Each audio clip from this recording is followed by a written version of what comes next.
Tambay pogi muna tayo din eh. Tambay pogi. Ako yung nagpa-parking ng bike. Ay, ano muna, yung sideline. Sideline ko aray. Yan. Tapos meron pa ako dining ko. Nag-aantay ako ng aking customer. Ako yung nagagawa ngayon ng relo. Sideline.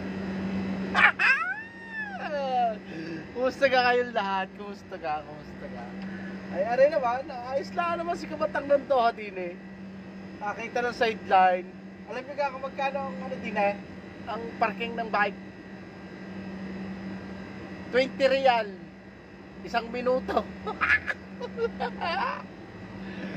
Yung mga ano dyan, yung magpapaparking dyan. Yung mga sasakyan, hindi na sa akin yun. Hindi na ako may hawak no. Kanya-kanya kami dito. Yari lang ang hawak ko eh. Ako yung mabait lang. Hindi ako ganit. Kaya di nila antaya. Ha? Kumusta ba kaya? Kumusta? Ay, wala. Ganun lang ang buhay ni Kabatang din eh. Paano-ano lang.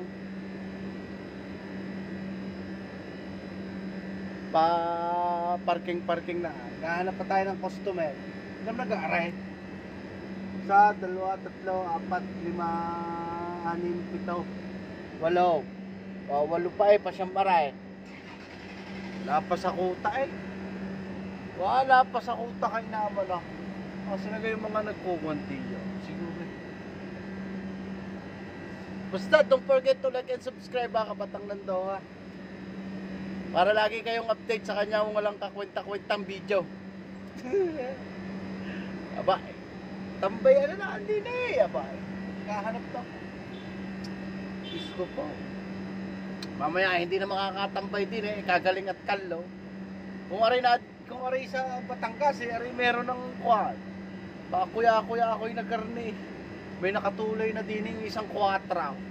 Diga? Sideline na. Basta, huwag nyo kakalimutan ha. Don't forget to like and subscribe Kabatang ng Doha. Eh, daily na to talaga, promise, daily na. Daily upload na tayo ha. Ayan. Mukhang wala na yatang paparking. Wala pa nagpapagawa ng relo. Kahit mga Gcash. Basta tambay lang tayo.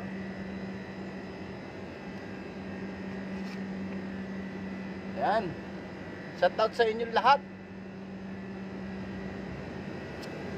Diyan na muna kayo. Yun lang. Rumapiti lang ako. Cool.